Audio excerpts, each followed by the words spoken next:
Running away from fear will not get you where you want to be. Driven Mofos, welcome back to another episode of The Underestimated Entrepreneur. Today we're talking about fear. I know I've spoken about this heaps before, but there's something that I really wanted to talk about in regards to fear. Now, I meet a lot of people who say they want to grow and they want to develop themselves. They want to achieve more in life. They want to get to a higher level. Maybe they want to live more in their purpose. They want to achieve more of their mission.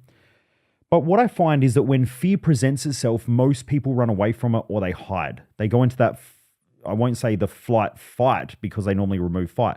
It's normally flight, run away, or freeze. Okay, you've heard of the flight, fight, and freeze response, which is the stress response, the sympathetic response. But what you'll find is that most people run away or they freeze and they don't do anything. That's why most people that I speak to over the phone on a sales call, they'll say they need time to think about it. That there isn't really that they need more time to think about it. It's just a way that they have of freezing or running away from making decisions because they're scared and they're consistently scared. That's a pattern of behavior that most people operate with. It's completely normal for most average people. It's a dead sign that most people average.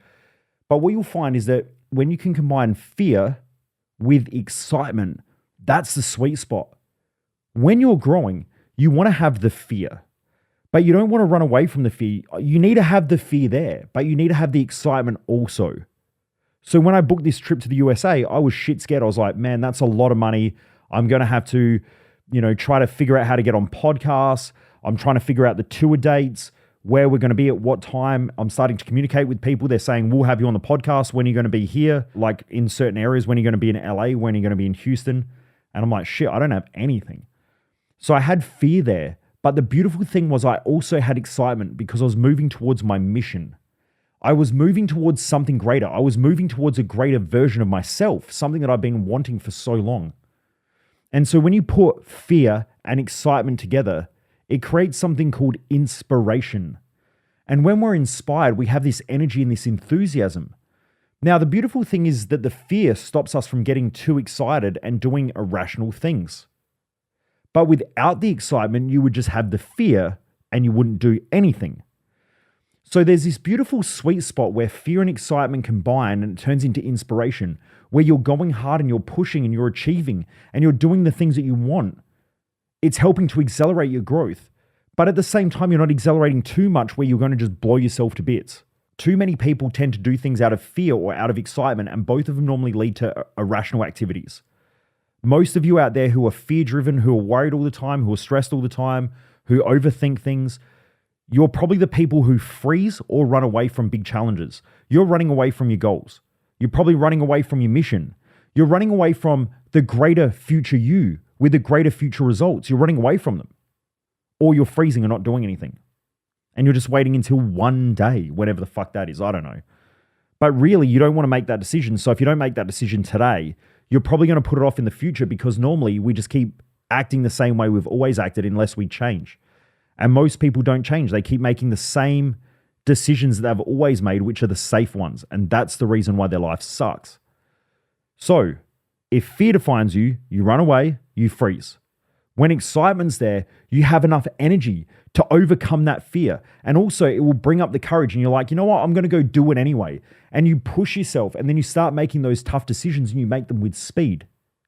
Now, if you've listened to some of the episodes before, remember money moves towards those who make fast decisions and it moves away from those who make slow decisions.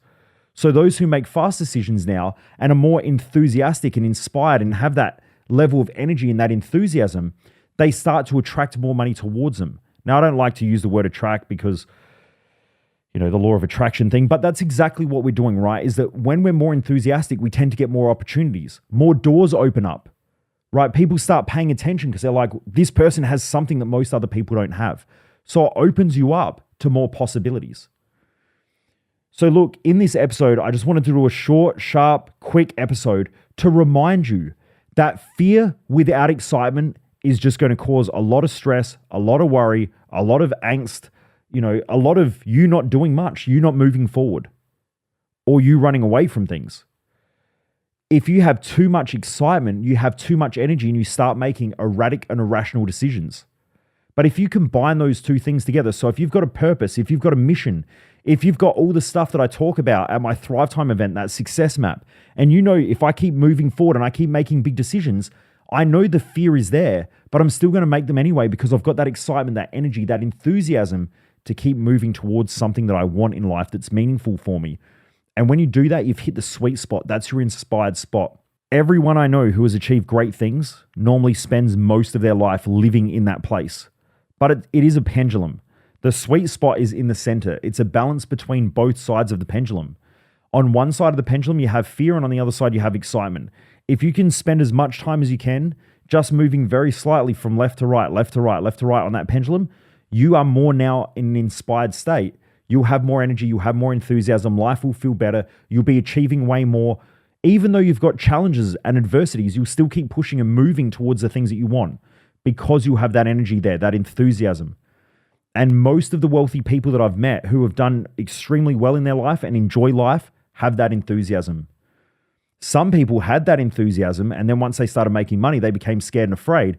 And now they're running away from challenges, or they're freezing and not making decisions, but they're slowly starting to lose more of what they've created. And not only just financially, they're losing that energy. They're losing that enthusiasm. They're losing that zest for life, that energy that makes people come alive. So driven mofos, don't run away from fear. It's supposed to be there. I don't wait to make decisions when fear's gone away. Most of the time that I'm pushing hard in life, I have fear. There's shit that I'm worried about. But at the same time, I counterbalance it with the enthusiasm or the energy that I have, which brings me into this beautiful alignment of inspiration. I go, right, there's fear. What am I scared of? What am I afraid of? What am I worried about? Because the energy is there and the enthusiasm's there, I look at it and I go, right, now how do we overcome those challenges, those things that I'm scared of, and how do we keep moving forward? Because sometimes in your fears, there is valid, I guess you could say valid worries or valid concerns. If you have too much excitement, you don't acknowledge them. So if I've got fear around money and finances, I go, right, well, what am I worried about? What if I'm worried about not making enough money? Well, how do I increase the sales pipeline? How do I market ourselves better? How do we add more value to our customers so that we get more referrals? What can we do to keep adding value? The fear brought that up. If I didn't have that fear there and I didn't have the worry and the concern and the stress, I would not acknowledge it. So it's supposed to be there. Driven mofos, embrace the inspiration.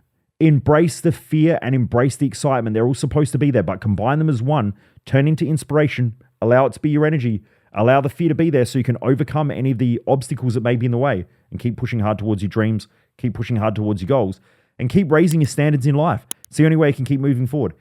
In fact, I met up with a young kid today who, him and his dad met me at a supercar drive day. And the cool thing was that he sent me a message a couple of weeks ago and he said, Dad just bought a supercar. And today I shot him a message and I said, hey, we need to go out for a drive. And they said, we're out and about. And so I went and caught up with him. And I did a post on Instagram. And the post was around how cool it is being around people who consistently raise their standards. Why? Because they have a different energy about them.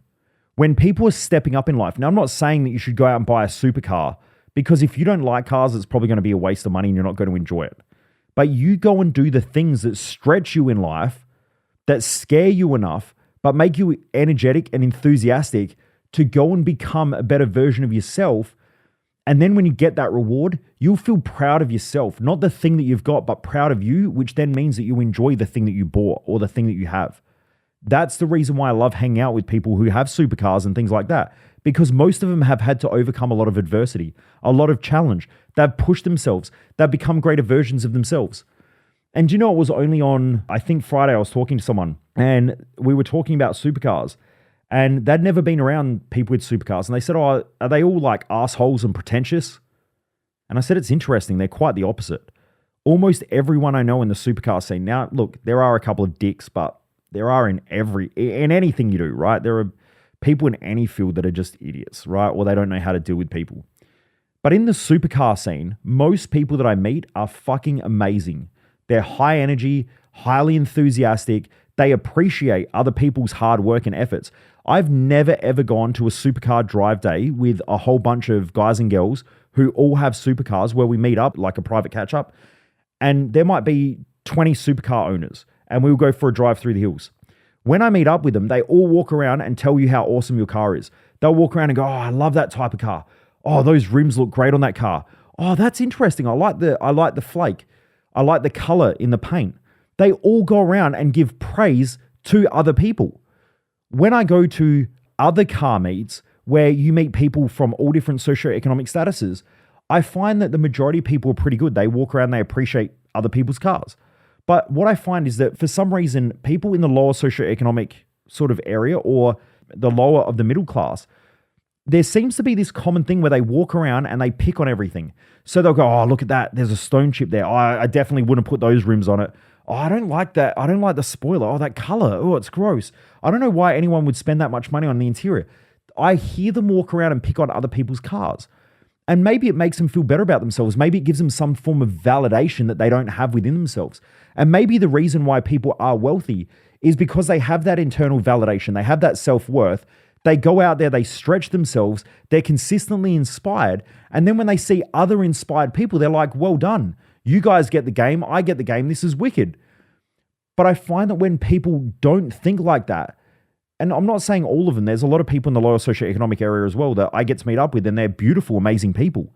There was a father and son who came up today when I was out driving my car around with my friend. I guess I'd become friends with him and his dad. There was so many families that just rocked up. We just pulled into a car park to grab a coffee. We were just having a chat. A couple of older people came over who were in their 70s and 80s who could hardly walk. They had walking frames and they come over and have a chat. What type of car is this? And I always sit there and have a chat with them. I love it.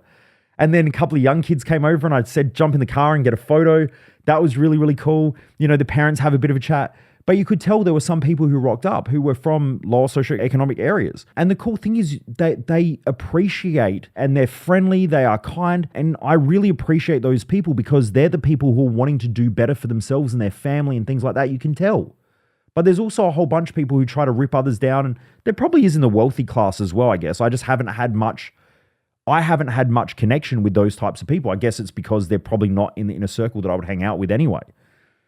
But what my point is there seems to be this level of enthusiasm. And so this is what I was trying to tell the person that I caught up with. I was like, it's complete opposite. Not everyone that I meet, but a lot of people I meet think that wealthy people are pretentious, they're assholes. But I have not come across a lot of those people. I just haven't. They might be out there, but I just haven't. Maybe they're not in my inner circles or whatever. But normally what I find is that if you respect them, they'll respect you. But they tend to find good things in others. Maybe it's because they have to be managers or they've got to lead people. I'm not sure. And this is what I said to him. I said that I have had more people talk shit and act like dicks at car meets from those who don't have a lot of money more than I have from people who have more money. I just haven't found it. So that's just been my opinion and my perspective, but I had that same belief as well. It didn't come from meeting those people. It just came from beliefs that my family had. So my family used to say shit like that, like rich people are assholes, rich people treat others like shit. And they would propagate those thought processes. And so I took them on as a belief. Then when I bought my Audi R8 back in my early 30s, when I went to my first car meet with supercar drivers, I was expecting them to be all pretentious and assholes. And when I got there, they were like the nicest people ever. And I thought, this is really cool. Like they took my phone number. They said, hey, let's go out for a drive. We should catch up for a coffee. You know, I got invited to some of their houses for dinners and barbecues and things like that. They were super, super fucking friendly. And so I just found it real odd that I had that belief. But I think this again comes back to that fear. And what I want to bring it back to is that fear and the excitement. They tend to have this level of excitement and enthusiasm for life. But I guess also if they're pushing it, they also have to have that fear as well. So I just wanted to share Driven Mofos because you should not be running away from fear. Run headfirst into it.